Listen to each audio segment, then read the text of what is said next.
Everyone, welcome back to the Trevor Tips. In this video, we're going to talk about is there any kind of fix for Jurassic World Evolution 2 on PS4 throwing error CE-32918-3 while downloading the game, and is there any kind of fix because many users are trying to download the game because they're trying to purchase the game because they try to play the game, as well as they're having these kind of errors, and many users is reported right now. Even when they're trying to preload the game before it is available, they're trying the best, but they're having this error.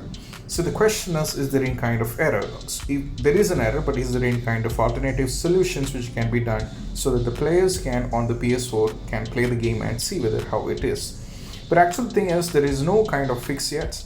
And even it is officially confirmed by the developers. They have stated they are going through, the issue is under investigation, they're trying to fix this up, and also they are very much aware of this error which is happening right now, and they have even informed them they will be fixing them as soon as possible. So they'll remove the bug and they'll be getting back to the users in a good way. So this is about it. So this is about any questions regarding the error, whether there is any kind of solution or not. And I hope this video is helpful and this is going to help you guys out. So if you're getting panicked over there, what I want to request is you don't have to get panicked. What you have to is just wait for the official update from the developer of Jurassic World Evolution 2 on PS4 throwing error CE-32918-3 while downloading, and this is how you can.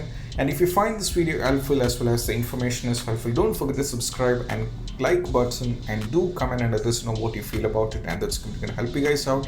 See you soon in the next video. Peace out.